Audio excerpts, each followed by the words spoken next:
So I spent my entire morning working on a video for Jack and Lily's case. And when I started working on it, I thought this is actually quite a significant, potentially important video that I should be talking about. So I spent the morning working on it. I went through the video and I edited out a lot of sections that I felt were dead space, irrelevant information, or where the audio was just so difficult to listen to that you had no idea what was being said anyway. And of course, I went through and I worked on boosting the audio significantly. And then, because some of the audio was still really hard to follow, I went through, I added closed captions, and I also went through the entire video and blurred out images of people in the video. So because I had done that, and because the video was in a 9:16 format, in other words, the skinny upright format, I decided that it was going to look better if I redid it and put the captions on a larger screen underneath another screen. So basically splitting my screen up into 3 sections. One section being the original video, one section just being images of Lily and Jack, and then the section underneath that being the closed captions. So I went through, did that. So I went back to the original video, re-blurred it, added it onto a new video that I had created with Jack and Lily on it, re-added the closed captions, and then I had to edit the captions, which, if you have ever done any video editing with audio that is not so great, that in itself can be quite a tedious job, because you spend a lot of the time reading through captions, doing corrections, and you can guarantee you're going to miss a lot anyway. So that was probably about 4, maybe 5 hours worth of work. But the whole time I was working at it, there was this little voice in my head going, there's something just not right here.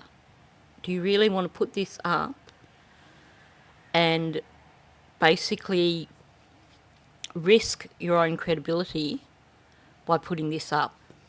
Are you willing to stake your credibility on this?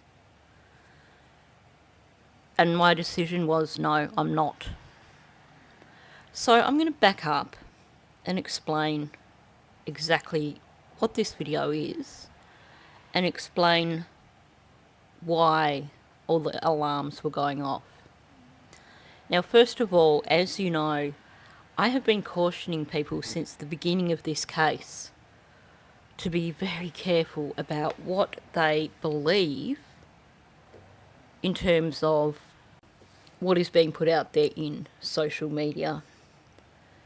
I've pointed out that there's a number of channels covering this case that are less than trustworthy and will put content out just for the clicks and the views, and will even make up their own content for clicks and views. I've pointed out that there are definitely some channels who will listen to people who may not be ideal people to listen to, because those people are perhaps not so genuine and in it for their 15 minutes of fame. As you know, what I'm talking about there is the Darren Dingbat scenario, which has now been thoroughly proven as being this guy basically trying to get his 15 minutes of fame and having absolutely no credibility whatsoever. So with his credibility shot to pieces, we've got more people coming out of the woodwork. So it seems like any time someone gets shot to pieces, shot down, more people come out of the woodwork. We've had Hayley, who's Malehya's stepsister or half-sister or something, course, we've had Janie, who's given a few different stories. We've had Belinda, who is the one credible person in the entire thing. We've had a cousin called Logan. Half these I don't even know, because the channels that are giving them airtime are not channels that I support or follow. Occasionally I will go and have a look at their transcripts if I think something is a little bit interesting. You know, if I hear on the grapevine that something is interesting, mostly I will ignore these channels. So we've had so much misinformation being put out there, so many rumours being put out there, and one of the worst places for the rumours, of course, is Facebook. It's utterly, utterly ridiculous, the amount of stuff, I'm trying to use good words here, we don't want to upset YouTube, but it is utterly ridiculous that types of stories that are being shared on Facebook by people who claim they know. So that brings us around to this video that I've not put out, that I'm doing this instead of. So I was lying in bed this morning. It was cold. It was too early to get up. My neighbour had their car running in the driveway because it was frosty, so I couldn't go back to sleep. So I was scrolling through Facebook and I saw someone had put up a link for a video that they had downloaded. So I followed the link, and the link was claiming to be someone who had had a conversation with the boyfriend of Malehya's mother.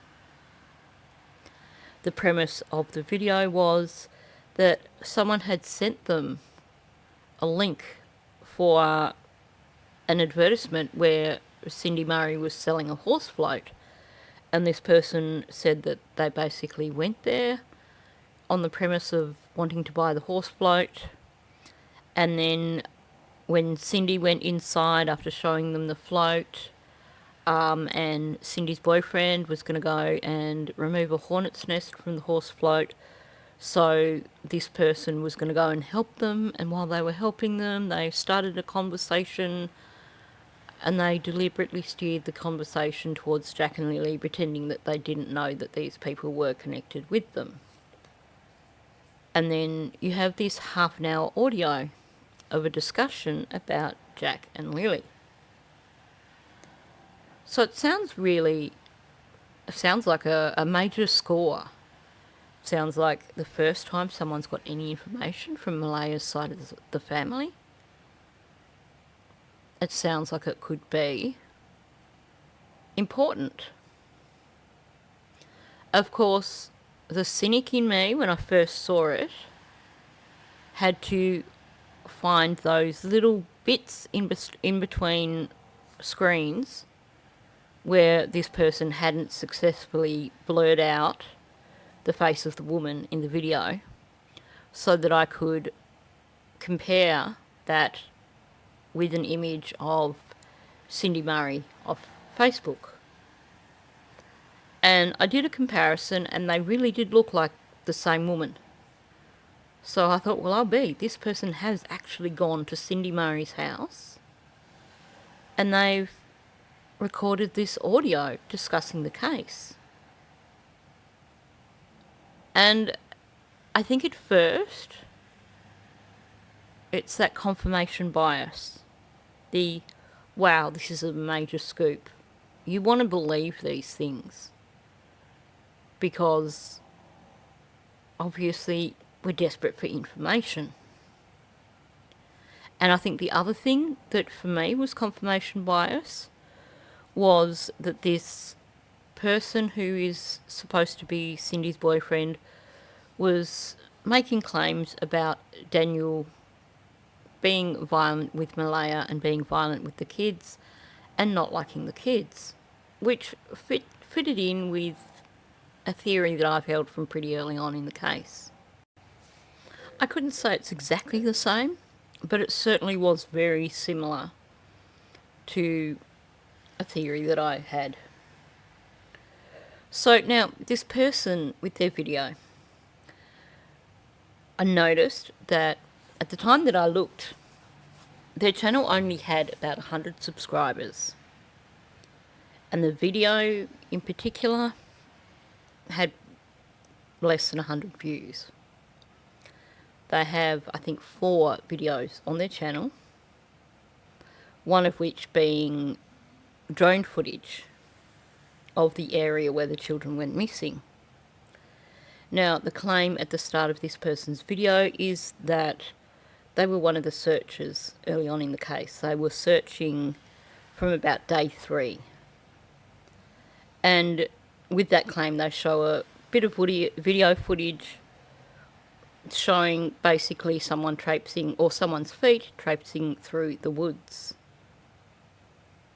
And I think that was the first thing that made me stop and go, hang on, something's not quite right here, because to me it looked the same as footage that we've seen on news footage. Could be that they just chose to use that news footage as part of their video. But given the editing later on in the video, it seems irregular. There are parts of the video where you look at it and you think, this is someone who's experienced at editing videos. And then there are parts of the video where you look at it and think, this is a complete utter rookie. So that certainly had me questioning things. The other thing that had me questioning it from the start was their original narrative at the beginning of the video, where they set the whole scenario up. It was quite sophisticated linguistically in comparison with the rest of the video. Meaning that it appeared that whoever created the narrative at the beginning of the video, which I should mention was narrated using AI, that appeared to have been created by someone with a higher level of language skills than the person in the body of the video. Now you could say, well, okay, maybe they got that bit created by AI. But the thing with that is that the introduction is them giving a narrative that is them telling how they got to the point of doing this interview with the boyfriend of Cindy Murray. Meaning that they would have had to have written the entire narrative first before turning it into an AI narrative. And why would you do that if you'd just written the entire narrative? So there was something there that just didn't quite gel for me. Now, I'm not saying that this video isn't legitimate, but from the very beginning there were things that, as I started working through it, I became less and less confident about publishing it on my channel. One of the things that had me questioning it was that they seemed to make it quite clear that the intended purpose of the video was to convince people that Darren was actually on the right track. They said this at the beginning of the video, they said this at the end of the video, and they discussed him a few times through the body of the video.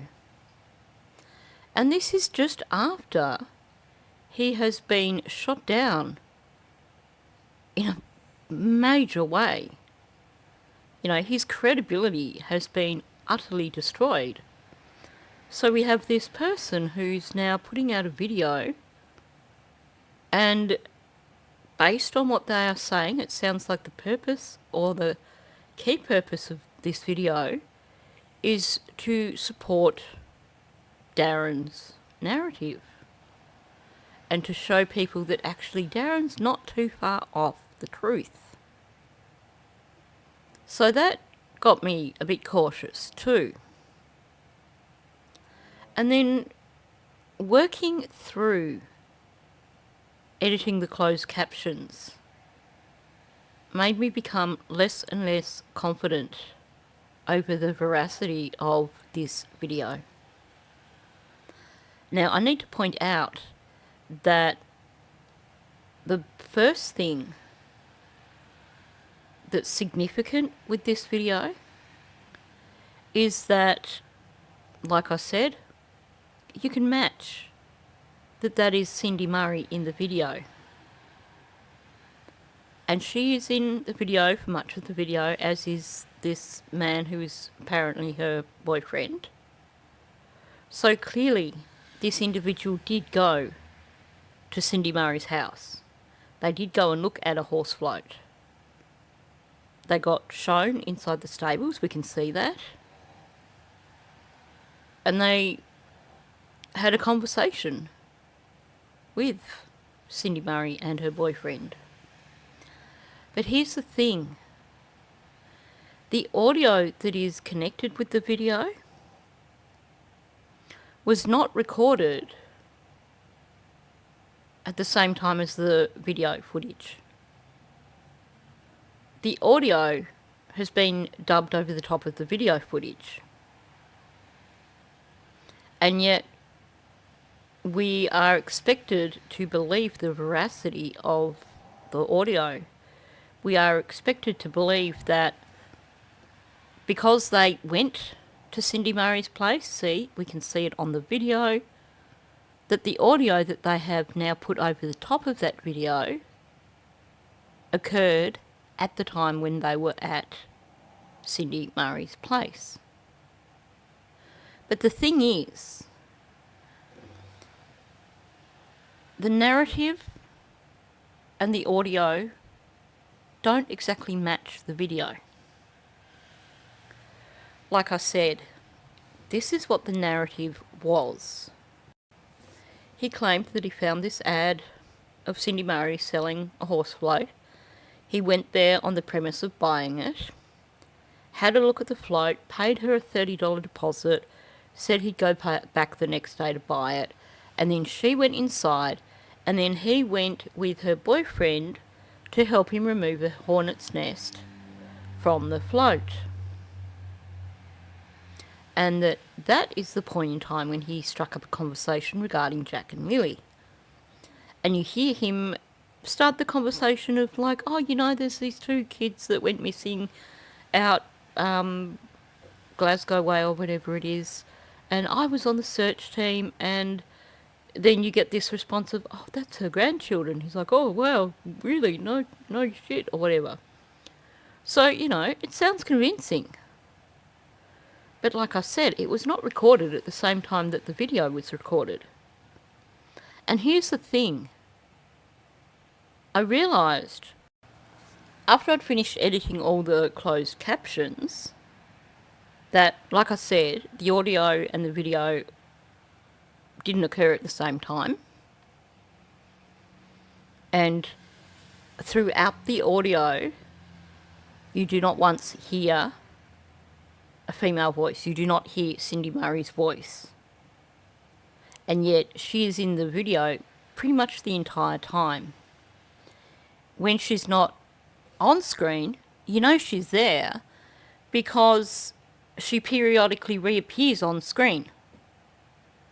So the movement of the video is, it starts off in a horse stable, then they're heading along the road to the horse float, then they're wandering around the horse float, then you see the boyfriend with something that he's spraying the inside of the float with, which is presumably what he was spraying the hornet's nest with. And then they're walking around the float and have, you know, continuing conversation, looking at things on the float. But then you have Cindy Murray back in scene as well. So she's in the video from start to end. And during the video, during what we are seeing on screen, it appears that this boyfriend is taking actions to remove the hornet's nest. He's spraying it with something. He's definitely spraying something into an area of the horse float where you would expect that would be where the hornet's nest is. And yet, according to the narrative, this guy went with him to help him with that when Cindy went back in the house and she wasn't present. So there's this disconnect here, because it would appear that they've had this big, long half an hour worth of action of doing all these things around the float. And then he's claiming that the half-hour audio that is attached to it is him helping this guy remove the hornet's nest. But it's all wrapped up in a neat package where the start of the video is them looking in the stables and then walking along to where the horse float was. The end of the video is them walking back to the house. So the video itself seems to complete itself at the end. Yet, according to his narrative, there must have been a half hour after that where he went with this guy to help him remove a hornet's nest. The next thing I noticed was that he never actually mentions this guy's real name. He's just the boyfriend. And we're supposed to believe that this boyfriend is obviously Cindy's significant other, because we've been told that he went with her to the house when the children went missing. And he talks about before Malehya was with Daniel, when she left her first partner. And he talks about him and Cindy going to collect her from there. He also at one point talks about them going to collect her sometime in the lead up to when the children went missing, and they got a U-Haul and they were going to load her up in a U-Haul and take her away and move her away from Daniel. But it occurred to me, they have this big double horse float. Nobody who owns a horse float hires a U-Haul to move. Now, sure, if you wanted to do it quickly in one go and you had a whole heap of furniture, then maybe you would. But it seems to me that there wouldn't have been any furniture going from that house. If they were collecting Malehya and the children, they would be collecting her clothes, the children's toys, the children's clothes. They could load all that into the back of a horse float easily. So it made me question that also.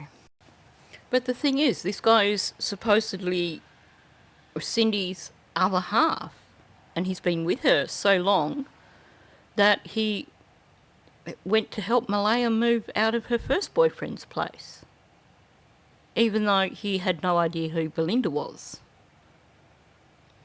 And he's been with Cindy so long that he made some comment about not being wished Happy Father's Day or something by Malehya.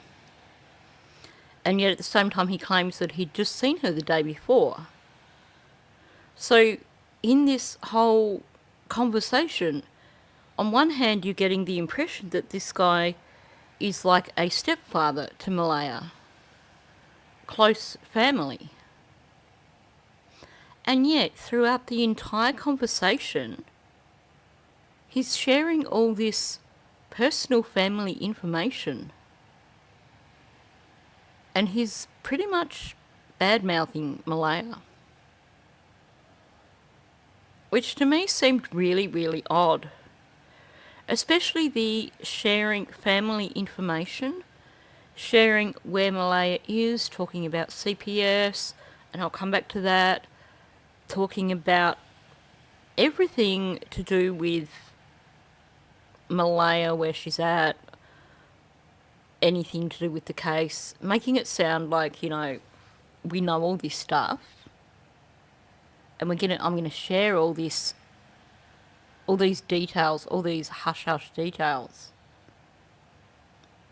But my question is, if this guy really is Cindy's partner of many, many years, and Cindy has put her foot down with the media and said, we're not talking to anyone, why would he suddenly open up with a random stranger who is really determined to ask questions about Jack and Lily and about the case, and who clearly knows quite a lot about the case?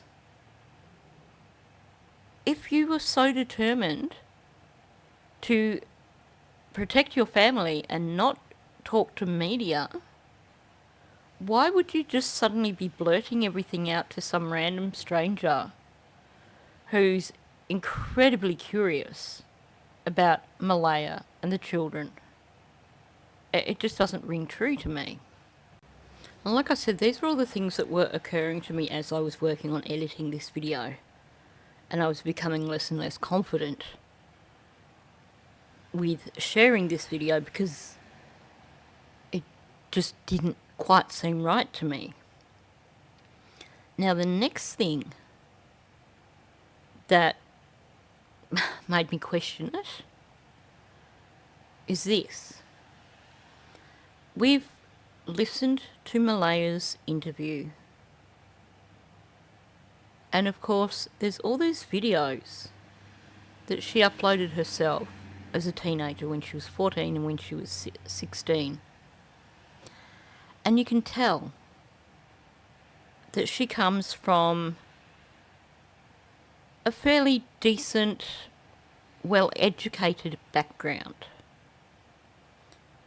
Perhaps middle class, but she is certainly well-spoken, which of course is reflective of someone from a family of fairly decent socio-economic status. Now, before I go on with this, I should point out that, yeah, sure, there are occasions when people from different socio-economic backgrounds connect and marry or become close partners, but it is not common. And the thing is, the way this boyfriend speaks to me sounds, while he is relatively educated, a lot of his speech patterns to me suggest someone from a very different background from Malehya's family, which makes me question if this really is the audio of Cindy's boyfriend. And look, I'm not here to shoot down this channel, to shoot down this creator, but there's too many red flags here for me to feel comfortable with this interview, especially given that the audio was definitely recorded at a different time from the video. There's so many things that are said by this boyfriend that don't ring true for me. So he makes these accusations about Daniel being violent with Malehya, being violent with the kids, about the house not being safe for the kids, not being suitable for the kids. And he says at one point in this discussion that had they known all this, and had they known that Daniel was a meth user, which supposedly he was, they would have taken the kids themselves. But then other times there are things that he says that make me question what he's saying here. He talks about how him and Cindy were given polygraphs because they used to drop the kids off themselves, meaning they used to drop them off at the house, which is an hour and a half away from their place. So I would have thought that if they had spent time with the kids, that Malehya would probably take the kids to them rather than have them come to the property. That's neither here nor there. But the thing there is, here he is saying if we had any idea of what the conditions were that these children were living in, we would have taken them ourselves. And then in the next breath, he's talking about they had to do polygraphs because they used to drop the kids off at the house. Well, you're talking about a 6-year-old and a 4-year-old. You're not going to pull up in the driveway and say, okay, hop out of the car, see you later, and go. You are going to take those kids inside. You're going to help them carry their toys or whatever they had with them inside. So you're going to know what the inside of the house looks like. Maybe Malehya came out, but if she came out, she would have been with Meadow. Meaning she wouldn't have been able to carry things inside for the children. So this person is claiming that had they known, they would have taken the children. But on the other hand, they're saying that they used to drop the children off. And then he also, at another point, says that he had said to Malehya, he asked her, why stay? And this is after him saying that if they knew what was going on, they would have taken the kids. Well, if they didn't know what was going on, why ask her, why would you stay? And of course, if you didn't know what was going on, what was your understanding in terms of why you were going to move her out 3 months before these children went missing? Because obviously, if someone is in a relationship with someone and they have a child with that person, and they say, I need you to come and get me out of here and collect me and all my belongings, of course you're going to have a conversation of why you are doing it. So how can you say that you didn't know what was going on with the children and that if you did, you would have taken them? That just doesn't make sense to me either. And then he talks about the last time he saw the children. He says the last time he saw them, they came to him and Cindy at Easter time. And he said that he went for a walk in the woods with Daniel and Jack and Daniel's son, and that they came back and Daniel was still in the woods for an hour, and that he thought Daniel must be on drugs or something. And that's before the children went missing.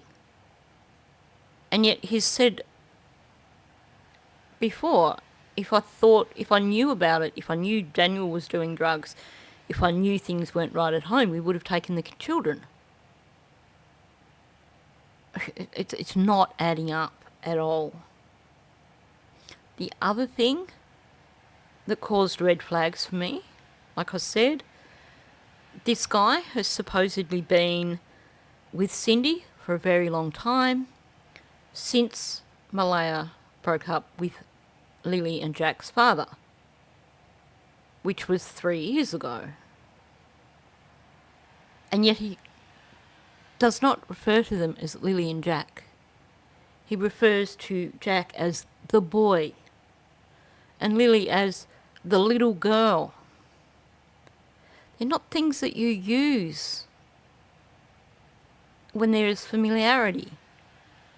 They're things that you use when there is a distance. Talking about children that aren't connected to you. So that was a huge red flag for me also. And like I said, the purpose of this video appears to be to convince people that actually Darren wasn't too wrong to try and salvage his reputation or something. So what makes this interesting is that this supposed boyfriend starts talking about Darren.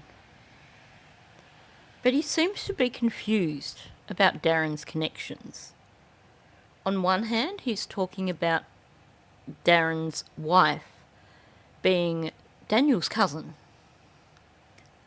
But then he kind of flips things back around to Darren being related to Malehya's family somehow.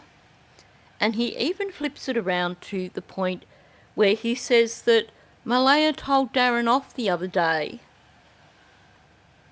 and said, "Don't call back here, you're crazy."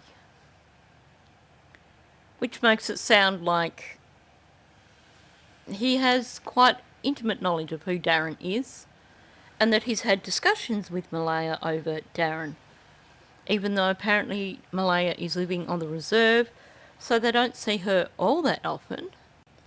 Although after suggesting that he tends to steer clear of the reserve, he also mentioned that he had seen Malehya only the day before. And it seems he can't make up his mind about Daniel either, because on one hand he's referring to Daniel as being violent and being into drugs, and then, most of the time he's referring to him as Daniel. Then at one point he refers to him as Dan. And then another time he refers to him as, what's his name? Oh, Daniel. Well, given that Daniel was in Malehya's life for the last 2 to 3 years, wouldn't you think he would know that's his name, Daniel? He wouldn't need the what's his name. And I found it really unsettling to hear him, just that one moment, slip up and refer to him as Dan. Especially because we've never heard anyone else refer to him in that way online. It's not like it's a nickname that's been given to him by any YouTube creators. And this is a guy who demonstrates that he does not like Daniel, and who the rest of the time refers to him as Daniel. So I just found that really, really odd. Another really problematic thing that he said was that he claims that Daniel's daughter told him that Malehya locked them in the room. So maybe Daniel had his daughter with him at Easter time, when they were all apparently there visiting Cindy and this guy. But is an 8-year-old really going to tell the stepfather of Malehya that Malehya locked them in a room? Because I would imagine that's not what's going to occur. And this goes back to him claiming that if he thought there was anything wrong, they would have taken the kids. So, the questions there are, did he have alone time with this 8-year-old girl that's no relation to him whatsoever? Because if they were all visiting at Easter time, then you would presume that they would pretty much all be together. I wouldn't imagine that this guy would have been having alone time with someone else's children that aren't remotely related to him. So apparently no one else heard it? Or it was never discussed? Once again, going back to, he said, if we thought there was anything going on with the children, we would have taken them ourselves. Well, isn't that a huge red flag, being told by an 8-year-old that your stepdaughter had locked the children in a room? Wouldn't that be cause for alarm? And he can't make up his mind between Malehya living with her grandmother or living with the chief on the reservation. So I found that a little bit baffling as well. And then after the whole being, oh, well, you know, we would have taken the kids if we thought there was a problem. We would have the kids if we'd have known about what was going on. He then goes on to talk about how Malehya's supposed to be getting a house, living on the reservation, and she needs someone to look after Meadow. And he claims that he said to her, well, don't look at us. Happy to take her once in a while, but I'm not going to be your babysitter. Which is a direct contradiction to him having just said previously that they basically would have taken on Lily, well, they would have taken on all the kids full time had they known there was a problem.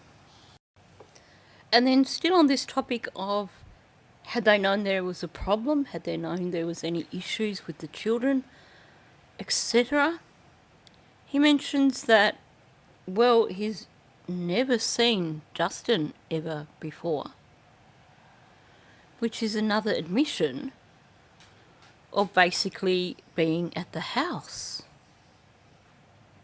And when you say never seen someone ever before, that suggests that you've been to that location multiple times. So why would you be claiming that if you had any idea of the circumstances that those children were living in, because he included the fact that the house was not suitable,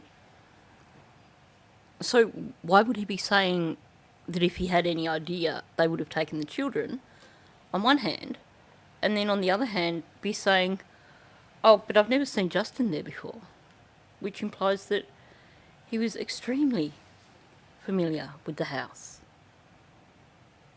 So it's such a contradiction.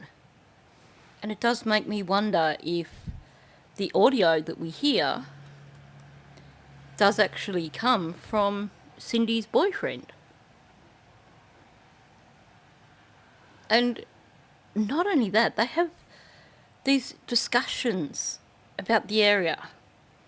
And he keeps saying, you know, they could have gotten as far as such and such Musgrave something. He names a few locations and basically is talking about, well, you know, Daniel was in the woods so much that he could have gone this far and could have taken him here.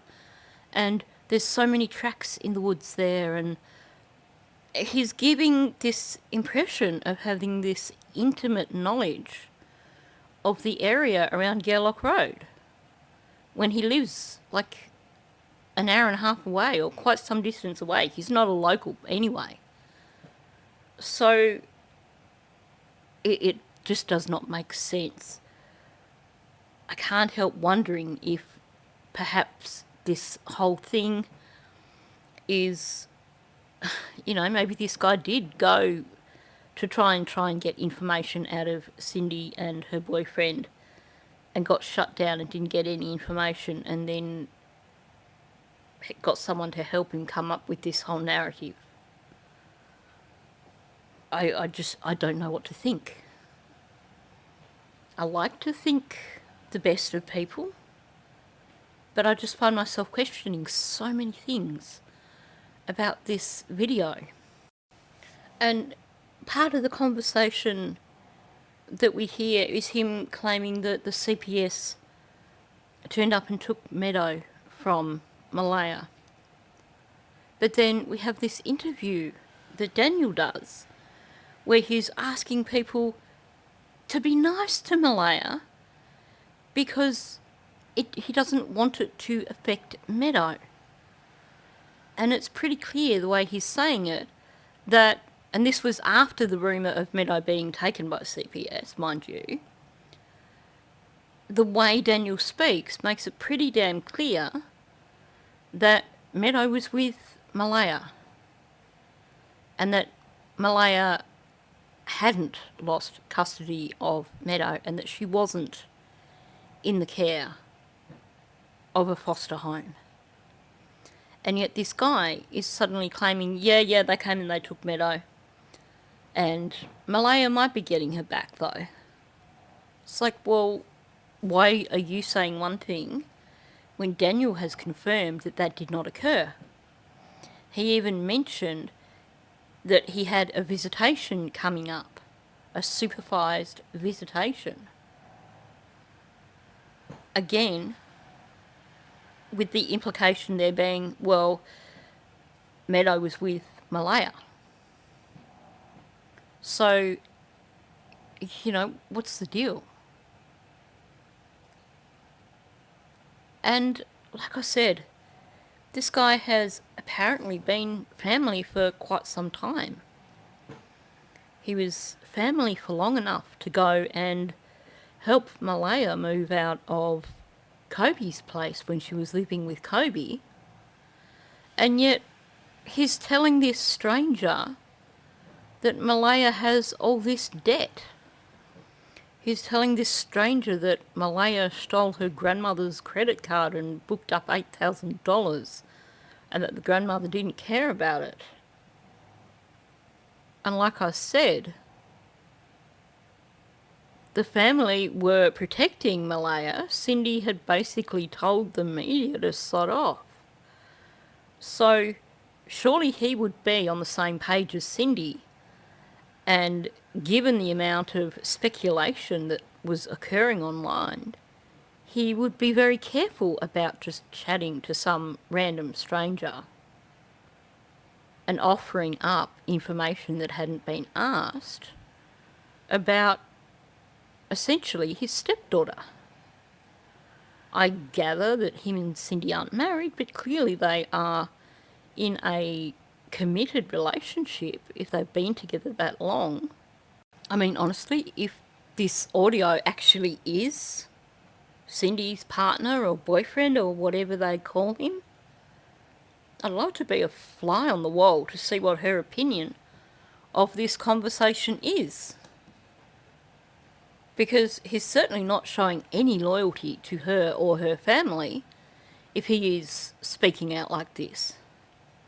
Particularly given that he says a few times towards the end of the conversation that basically everyone who was on Gairloch Road when those children went missing, so obviously including Malehya, he says put them all in jail.